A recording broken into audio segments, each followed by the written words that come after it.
Assalamualaikum warahmatullahi wabarakatuh. Saya Andrea Oktavia Risti, Prodi D3 Kebidanan, mahasiswa Universitas Jenderal Ahmad Yani Yogyakarta.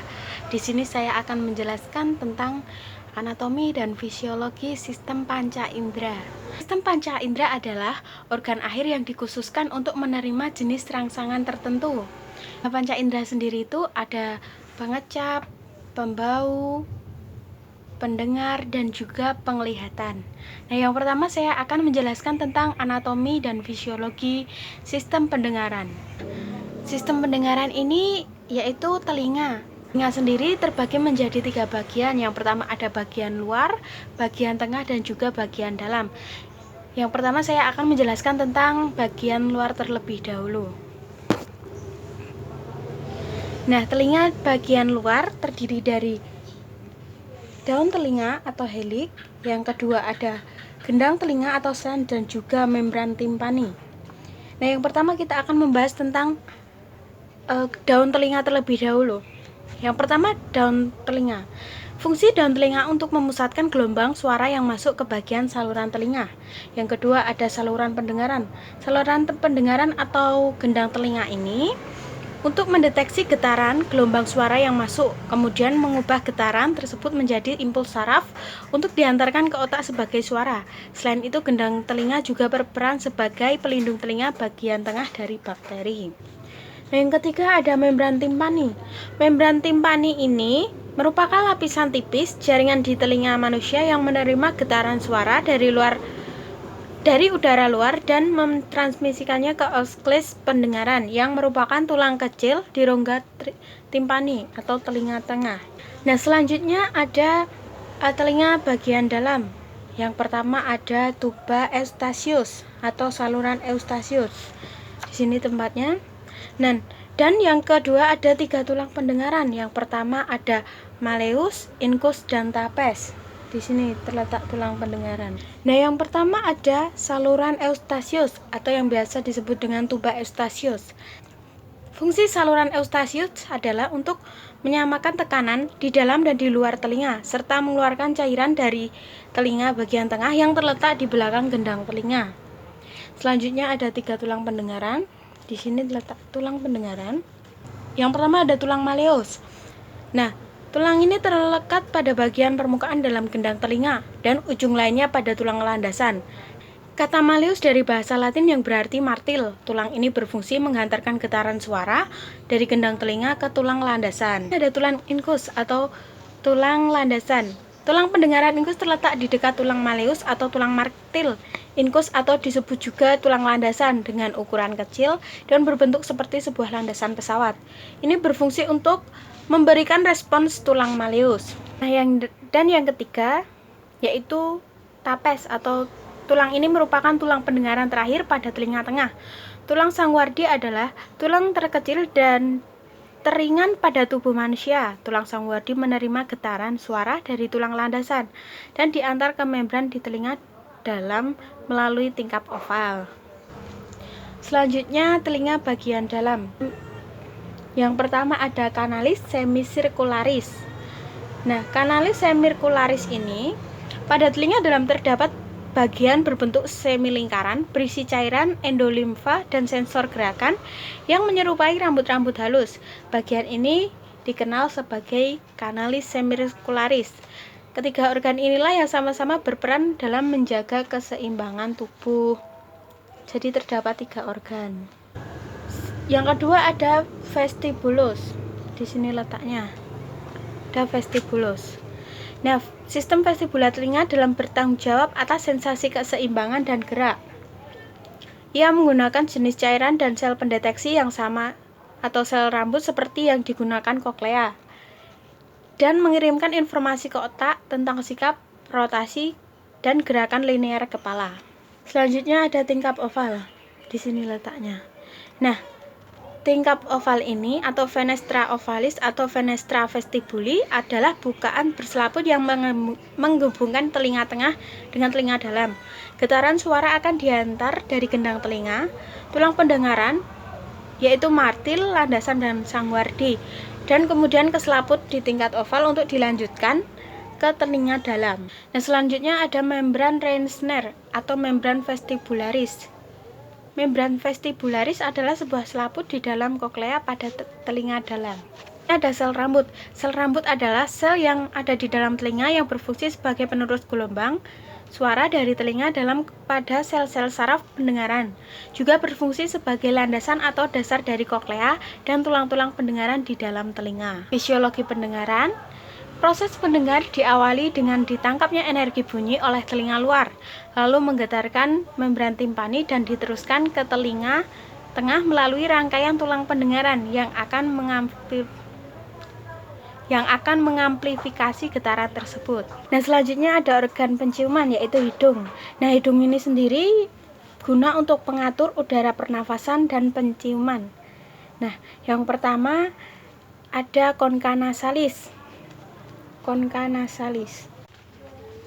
Nah, di dalam organ penciuman itu ada concha nasalis atau nasal concha.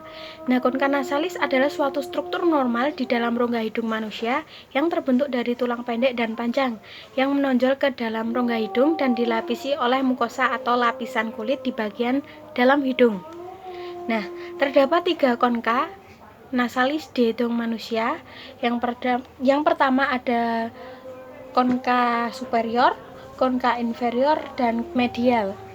Nah, concha nasalis atau nasal concha, terutama concha nasalis inferior memiliki fungsi untuk memperluas area permukaan rongga hidung sehingga udara pernafasan yang masuk ke dalam rongga hidung dapat mengalami penghangatan dan pelembapan dengan lebih baik.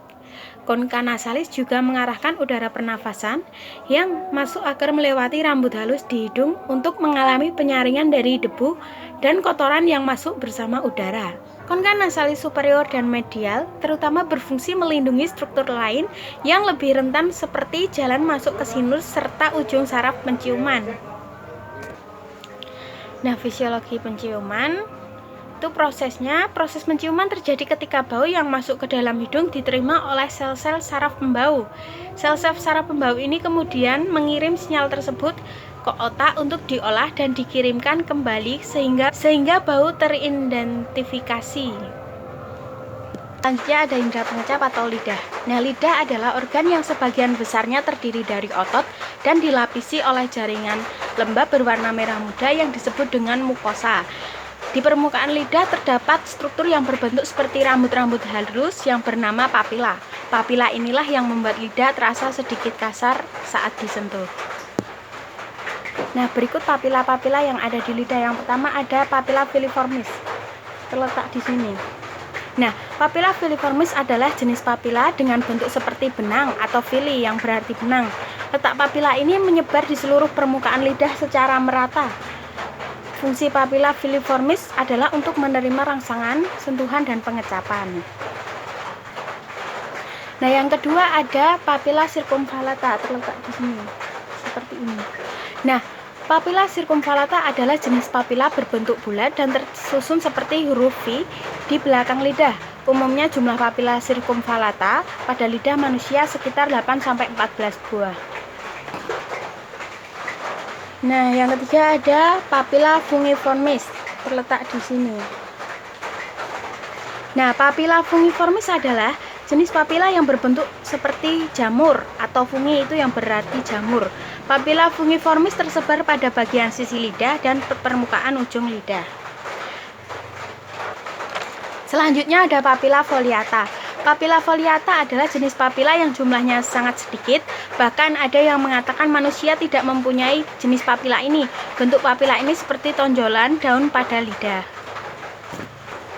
Nah, untuk fisiologi lidah itu sendiri, yaitu bahan atau makanan yang akan dirasakan dilarutkan dengan cairan saliva atau ludah sehingga terjadi interaksi yang menimbulkan rangsangan saraf. Terdapat 4 jenis yang dapat dikecap, yaitu manis atau sweet, asam atau sour, rasa asin atau salty, dan rasa pahit atau bitter. Nah, rasa manis ini dapat dirasakan pada ujung atau apek lidah. Yang kedua ada rasa asam atau sour pada bagian pinggir tengah. Yang ketiga ada rasa asin atau salty pada bagian pinggir lidah. Yang keempat, rasa pahit atau bitter pada bagian belakang lidah. Sekarang ada indera penglihatan. Nah, indera penglihatan itu mata. Yang pertama ada lapisan luar bola mata, lapisan tengah bola mata, lensa mata, retina, fovea, bintik buta, dan vitreous humor dan aqueous humor. Nah, yang termasuk lapisan terluar bola mata itu yang pertama sklera dan kornea. Lapisan tengah bola mata ada koroid, iris, badan silaris. Nah, yang pertama kita akan membahas lapisan terluar bola mata terlebih dahulu. Yang pertama ada sklera. Sklera, posisinya di sini sklera. Nah, sklera adalah bagian berwarna putih dan keras pada bola mata. Sklera yang terbentuk dari jaringan ikat ini berfungsi mempertahankan bentuk bola mata dan melindungi bagian penting di dalam mata, seperti retina dan lensa mata. Yang kedua ada kornea. Di sini letaknya. Nah, kornea ini fungsi utamanya untuk membiaskan atau membelokkan dan memfokuskan cahaya yang masuk ke mata. Dalam proses melihat, cahaya masuk perlu dibiaskan oleh kornea menuju lensa mata, kemudian diteruskan ke retina. Nah, sekarang ada lapisan tengah bola mata. Yang pertama ada koroid. Nah, koroid adalah lapisan pembuluh darah yang memberikan makanan bagi lapisan luar dari retina. Koroid merupakan perluasan dari selaput, pelangi, dan badan silaris yang terletak di antara retina dan sklera. Yang kedua ada iris. Letak di sini. Nah, fungsi iris mata ini untuk memberikan warna pada mata dan mengatur besar kecilnya pupil. Yang terakhir ada badan silaris. Terbuat dari otot silaris dan ligamen suspensor. Struktur ini terutama berfungsi untuk menjaga agar tetap pada tempatnya, mengubah bentuk lensa sehingga cahaya dapat difokuskan pada retina, dan untuk menghasilkan aqueous humor, yaitu cairan yang menyebabkan mata dapat mempertahankan bentuknya. Lensa mata terletak di sini. Nah, ini lensa mata. Ini lensa mata. Nah, fungsi lensa mata adalah mengatur fokus cahaya sehingga cahaya jatuh tepat pada bintik kuning retina yang dibantu oleh otot silaris dan ligamen suppressor. Untuk melihat objek yang jauh, cahaya datang dari jauh dan lensa akan memipih. Selanjutnya ada retina, bagian sini. Nah, retina adalah lapisan sangat tipis di bagian belakang bola mata yang sensitif terhadap cahaya. Sel dalam retina, yakni sel batang atau basilus, dan sel kerucut atau konus, berfungsi memicu impuls saraf melalui saraf optik ke otak untuk membentuk penglihatan. Nah, selanjutnya fova. Fova atau bintik kuning merupakan bagian dari anatomi mata yang terletak di tengah-tengah makula, bagian dari retina. Fovea bertanggung jawab terhadap ketajaman penglihatan yang sangat dibutuhkan manusia untuk membaca, mengendarai kendaraan, atau melakukan aktivitas apapun yang memerlukan ketajaman penglihatan. Fovea terletak di sini. Nah, ini fovea. Untuk selanjutnya, bintik buta. Bintik buta adalah bagian dari retina yang apabila bayangan jatuh pada bagian ini, maka bayangan tampak tidak jelas atau kabur. Fungsi saraf mata adalah meneruskan rangsangan bayangan dari retina menuju ke otak. Cara benda terlihat oleh mata bermula dari benda yang di depan mata memantulkan cahaya. Selanjutnya ada vitreous humor. Vitreous adalah salah satu bagian mata yang jarang diketahui tetapi memiliki fungsi yang cukup penting. Vitreous memiliki struktur yang seperti jeli dan mengisi bagian belakang mata serta berperan untuk mempertahankan bentuk mata dan menahan retina agar tetap pada tempatnya.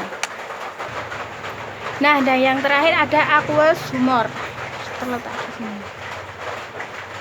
Nah, aqueous humor yang membantu penyaluran nutrisi ke jaringan-jaringan di mata. Kurangnya cairan ini bisa meningkatkan tekanan dalam mata yang menimbulkan masalah pada mata seperti glaukoma. Selanjutnya ada fisiologi mata. Mata manusia adalah suatu organ yang memberikan penglihatan sehingga memungkinkan kita bisa mengenali dan mempelajari hal-hal di dunia ini lebih baik dibandingkan empat indera yang lainnya. Mata memungkinkan kita untuk melihat dan menerjemahkan apa yang kita lihat, misalnya bentuk, warna, dan dimensi dari suatu objek dengan memproses sinar atau bayangan yang masuk ke dalam mata. Kita dapat melihat pada cahaya terang atau remang-remang, tapi tak akan melihat tanpa cahaya atau sinar. Dan yang terakhir ada anatomi kulit atau indera perasaan umum. Nah, kulit ini memiliki lapis-lapisan. Yang pertama, yang terluar ada lapisan epidermis, ada lapisan dermis, dan yang terakhir ada lapisan subkutan, lapisan yang paling bawah. Yang pertama ada lapisan epidermis. Nah, lapisan epidermis ini atau jaringan epidermis adalah salah satu lapisan kulit yang terletak paling luar. Fungsinya beragam, mulai dari menjaga tubuh dari kuman dan zat berbahaya, menentukan warna kulit, hingga memproduksi sel-sel tertentu yang berperan penting untuk kesehatan tubuh. Di sini ada helai rambut dan juga kapiler. Kulit dermis berfungsi untuk memproduksi sel-sel rambut yang akan tumbuh di kulit kepala, wajah, dan seluruh tubuh, mengalirkan darah yang menutrisi kulit. Selain mengalirkan nutrisi dan oksigen, pembuluh darah di lapisan dermis juga membantu mengatur suhu tubuh. Nah, di dermis ini ada kelenjar minyak, folikel rambut, dan serabut saraf. Dan yang terakhir ada lapisan subkutan. Nah, lapisan subkutan ini mengandung lemak yang paling banyak untuk melindungi tubuh serta membantu tubuh untuk menyesuaikan diri dengan suhu luar. Hipodermis juga berperan sebagai pengikat kulit ke otot dan berbagai jaringan yang ada di bawahnya. Nah, ini termasuk lapisan subkutan ini ada pembuluh-pembuluh darah. Itu tadi penjelasan dari saya tentang anatomi dan fisiologi sistem panca indera. Semoga bermanfaat. Sekian dan terima kasih.